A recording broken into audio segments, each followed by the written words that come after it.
A gray tour bus was somewhere between Virginia and Ohio in the winter of 1964, and Ronald Isley was 22 years old and already knew how to run a band. He'd been doing it since he was a teenager, standing on stages with his brothers, learning by feel what worked and what didn't. He understood showmanship. He understood an audience.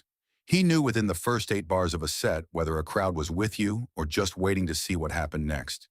He also knew when someone was helping and when someone was pulling things off the rails. The kid he'd hired played guitar. $7 a night. That was the arrangement. The kid showed up, played his part, stayed in his lane. That was how it worked with backing musicians. You supported the song, you supported the name on the marquee. When Ronald was at the microphone, the band behind him did their job and did it quietly. The problem was the kid didn't seem to understand that part. His name was Jimi Hendrix. He was 21 years old, had shown up with one bag and one guitar, and he played like he was having a private conversation that nobody else was supposed to hear, but somehow couldn't stop listening to. The first few gigs, Ronald let it go. The kid had feel, that much was obvious right away. You couldn't fake what he was doing with his hands, but feel wasn't the point. The point was the set. The point was Ronald, Rudolph, and O'Kelly standing center stage while the band stayed in the background and did their job. Some nights the kid did his job. Some nights he disappeared into something. It wasn't malicious. That was the thing Ronald kept coming back to. He wasn't trying to take the room away. He'd find something. A melody sitting inside a chord, a bend that went somewhere unexpected. And he'd follow it. His eyes would close halfway, and his fingers would move, and the guitar would say something that wasn't in the arrangement, something that wasn't rehearsed, something that arrived right there in the moment like it had always been waiting. And the crowd would turn their heads. That was the problem.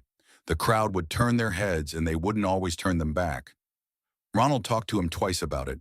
Professional, calm. This is the arrangement. This is where the solo ends. The kid listened both times, said yes, sir, said he understood. Then went out that same night and did it again. Not the same way, but too much. Still pulling the room somewhere it wasn't supposed to go. By late December, Ronald had made his decision. He didn't make a scene about it. That wasn't his way. He told the kid the tour was wrapping up. They wouldn't be needing him going forward. Jimmy packed his one bag and his guitar, shook some hands and stepped off the bus somewhere in the South without an argument. Without a word about it, really. Ronald watched him go and felt the particular satisfaction of a problem resolved. He had a band to run. 4 years is long enough to forget a face. Not a name necessarily, but a face. Long enough that the specific weight of a memory gets lighter, gets filed somewhere you don't reach into very often. Ronald Isley had not thought about that guitar player in a long time. The Isley brothers were working well in 1968. It's Your Thing was coming together in the studio with the kind of momentum that tells you something is going to matter. Ronald had a clear sense of who he was, where the band was headed, what they were building. He was 26 years old and his life had the shape of something intentional. He was in New York for business. A contact had mentioned a show, had made it sound like the kind of thing you went to. Some American guitarist everybody was talking about. Ronald had heard the name mentioned before, had seen it in a few magazines. He hadn't paid it much attention. There were always guitarists people were excited about. He went because saying no felt like more effort than saying yes. The venue was large enough to have a real stage, small enough that there wasn't anywhere to stand where you couldn't see. Ronald found a spot near the back, accepted a drink from someone nearby, and let himself exist in the low-grade noise of a crowd waiting for something to start. Then he heard the name said out loud, clearly, by someone standing next to him. Jimi Hendrix. Ronald looked at the empty stage. He looked at his drink. He thought about that tour bus in some particular way he couldn't entirely name, the way you think about things that were small at the time and only became large in retrospect. He thought about leaving. He ordered another drink instead. He ended up backstage by accident later. A wrong turn somewhere, a door that should have been locked but wasn't, a hallway that went further than he expected. He almost turned back. Jimmy was sitting on a road case at the far end of the corridor, holding his Stratocaster across his lap without playing it. Just sitting with it. His eyes were open, but he was somewhere else entirely. Inside his head, inside whatever he was preparing to do. He was wearing something colorful and outrageous, nothing like what anyone else in the building was wearing, and it looked completely natural on him, the way a thing looks when it belongs. He heard Ronald's footsteps and looked up. He recognized him. Ronald could see it happen, the slight recalibration in the eyes, the processing of something from a long time ago. A tour bus, a conversation, a last day. Something moved across Jimmy's face. Not quite a smile, not bitterness either. Something quieter than both. He held Ronald's gaze for maybe 2 or 3 seconds, just long enough for both of them to know that the recognition was mutual. And then he gave a single slow nod. The kind of nod that says, "I know. I remember. It's fine." Ronald nodded back. Neither of them said a word. Ronald turned around and found his way back to the main room and stood in the dark near the back and waited, with his drink in his hand and something sitting strangely in his chest that he didn't try to name. Jimmy came on without introduction. The crowd already knew. A sound came out of the amplifier before Jimmy had fully crossed the stage. Something low and resonant, like the guitar itself was waking up and announcing its presence. And every person in the room moved slightly forward without deciding to. Ronald watched from the back. He told himself he was watching professionally, studying it the way he studied every performer he saw. Looking at what worked, what the crowd responded to, what was craft and what was instinct. Filing it away.